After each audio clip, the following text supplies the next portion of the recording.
On the left, you have the Orient Defender. On the right, a Seiko SNZG field watch, specifically the SNZG11J1. Both are modern interpretations of the classic field watch. In my recent review of the Orient Defender, I was very impressed with it and its unique take on the classic field watch design. But while doing it, I realized that its biggest competitor was probably its Seiko SNZG field watch cousins. So today, we're going to take a closer, more detailed look at the two watches. And as in my other comparison videos, we'll be looking and scoring both of these over 10 categories. And this is going to be a tough one, as they're both really great timepieces.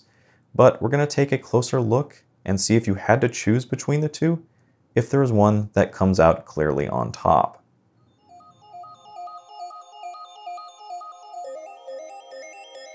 So first, let's talk about the cases. Now, the cases of both the SNZG and the Defender are very similar. Both are stainless with a matte bead blasted finish.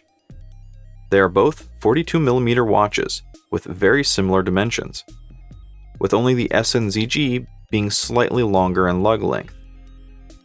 Although to me, the Defender has a slightly smaller profile, with the crown at the 230 position instead of 3. As I said, both watches have a bead blasted finish, although the SNZG has a polished steel in between the lugs and on the rear of the case, while the Defender maintains its matte finish with the exception of its caseback and crown. I have to say that I actually prefer the look of the Defender, with the crown sporting a slight two-tone appearance, as well as its more unusual positioning. Otherwise, the front of both cases are fairly similar. The finishing of both cases is pretty good, and I would say comparable to each other. Although running my fingers along the edges, I would have to say that the Defender feels just slightly smoother. Well, as smooth as a matte finish can be. And I would say the lugs are just a little less sharper, but again, not by much. While the appearance of the crystals are similar, it is a major difference in the cases of each watch, with the Defender having a more common mineral crystal, and the SNZG is of course utilizing hardlicks, just like most Seikos. On the rear is where things really start to differentiate. The SNZG has an exhibition screw-down caseback, with of course hardlicks, while the Defender has a more traditional closed caseback in stainless steel. Although one impressive thing to note on Seiko's part is that even though it has an exhibition caseback, both watches are practically the same thickness. Now, even though I think the finishing on the Orient is just slightly better, I think Seiko wins this category for not only having an exhibition caseback, but having the more durable, scratch-resistant hardlicks crystal. While the cases of the two watches are very similar, you can't get much more different when you look at the straps. In essence, it's a battle between nylon and leather. The Seiko comes with a matching blue nylon strap, with matching blue loops and a decent matte finish buckle. The strap has a decent texture and thickness. Meanwhile, the Orient Defender has a brown leather strap with white stitching. The leather loops are a little thin, but the buckle is equally decent. The leather actually feels quite good for a watch at this price. So for me, the Orient easily wins this category. While the Seiko strap is decent, 22mm blue nylon isn't exactly for everyone, and the odds are pretty good you're going to be swapping it out sooner rather than later. Meanwhile, the Defender's leather is quite good, and I really like how it complements that cream dial. At least for this colored variant. So, onto the movement. And this is going to be a hard one.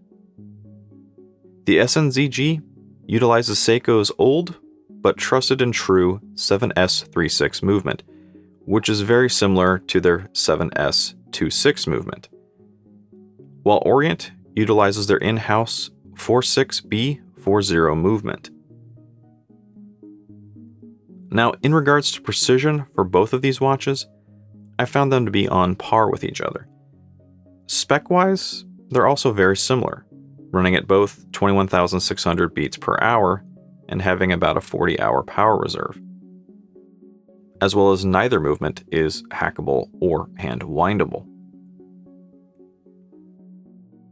Both have day and date complications, although in very different ways. Both have a quick-set date window, but the Seiko has the day displayed in a window next to the day, while the Orient goes for a more elegant multifunction approach, which in many ways is the biggest difference between the two. You have the choice between a more straightforward functional field watch or something a little different and perhaps more elegant, like the Defender. Now, I said this in my review of the Defender, but I think it bears repeating. I really like the combination of a multifunction day, but with a date window instead of a date subdial. 31 tiny indices on a date subdial can be a pain to read. So for me, this is the best of both worlds, combining an elegant design with better functionality. Although the Orient does get some negative points for the day not being quickset, yet it makes up for that a little bit with having a 24-hour subdial. As I said, for me, this is a tough one. I almost want to say it's a tie, but I think the Orient comes out just slightly ahead, not only because I personally like the look of it, but because of the addition of the 24-hour subdial. But I should point out that the Seiko's movement does have a longer track record for reliability, but for me, that's more important in later categories. So let's talk about what I call functionality and usability, which is not only how well does the watch function as a timepiece, but how well does it wear as well. Let's start with the wearability aspect of the watches. Now, normally, this may play a bigger role, especially when the watches are different sizes and shapes. But since these two are very similar, there really isn't much of a difference. If I had to pick between the two, I would say that the Defender wears slightly better on my wrist, probably because the lugs are just a little shorter. But since it's only a millimeter, it's not by much. I would say both watches wear very well. As for usability, well, they're both field watches, and therefore designed to be very easy to read. In a lot of ways, I think this is going to be more of a personal preference, as I personally like a more Flieger-like dial, with minutes as indices rather than hours. Thus, I have a preference towards the Orient Defender. Although, while I appreciate the beauty of the multifunction day subdial, a simple day window, like on the SNZG, is much easier to utilize. The Orient has a 24-hour subdial as well, but personally, I don't really find it that useful unless I'm actually setting the time of the watch. I haven't really found myself confused on whether it's AM or PM since college. So these two watches are very close, until you look at the lume, which for me is a vital part of any watch's functionality, at least on anything other than a dress watch, in which case the Seiko SNZG easily wins this category. So let's move on to what I refer to as versatility, which for me is how many situations can a watch be used in effectively. For example, a watch that can be worn in both casual and dress situations. as well as being used to time something with a chrono, or diving with a dive watch. For these two, it's more about moving from casual to dressed up situations, which I believe they're both able to do, albeit from different directions. The Seiko SNZG starts off with a more casual and classic field watch look, especially with its nylon strap. But put a different strap on it, and you completely change the look and feel of the watch. While the Defender is on the opposite side of the spectrum. It's starting out with a more dressy look. And I think you might actually have to change the strap if you want it to look more casual. And you definitely have to change the strap if you ever plan on getting it wet. Now, as I said in my original Defender review, it's the only field watch I've worn that I actually felt a little out of place, wearing just shorts and a t-shirt with it. At least with its leather strap. When it comes down to it, I think the Defender just squeaks out a win. Ultimately, I think it not only looks nicer in a dress situation, but with the right strap, it can look just as good casually. Let's talk durability, which I think is an easy win for the Seiko. Both watches have 100-meter water resistance, but I believe the Orient may be a little more suited for water with its screw-down crown. Yet, what I think gives the Seiko SNZG the edge is its Hardlex crystal, compared to the Defender's mineral, which should be more scratch resistant. Thus, a point for Seiko. So let's move on to what I call perceived quality.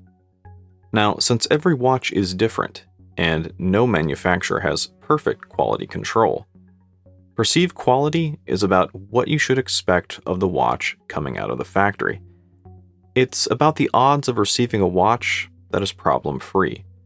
Or, if there is a problem, how easy is it to remedy? For me, this is fairly important, as oftentimes you're buying a watch sight unseen online. Perceived quality also includes reliability and repairability of the watches as well. Although in this comparison, I think repairability is a moot point. At this price, it's probably not worth it to repair either of these, rather just replace them. So for this comparison, it's more about the perceived quality and reliability of the two. Now in terms of perceived quality, I think the two great Japanese companies are on par with each other. You rarely hear of a Seiko or an Orient with issues right off the bat. Although if there is an issue, Seiko might be quicker or have more service centers than Orient, but I think it's a really minor point. In the end, I think Seiko wins this category based off the reliability of its movement.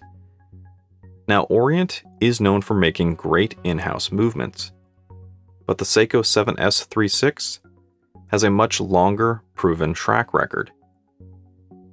It may not be the best movement Seiko makes, but it has a proven track record for decades. Now, design. Design is a category that is probably the most subjective to my taste.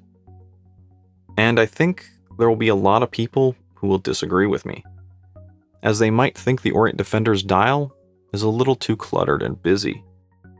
But I have to say, I really do love the cream-colored dial mixed with the multifunction, as well as a Flieger-esque display on the raised chapter ring. And that's not to say I dislike Seiko's design. I really like it a lot, especially its raised chapter ring and the great use of lume. It's just I prefer the Defender. So, on to uniqueness. Uniqueness is what makes that watch special.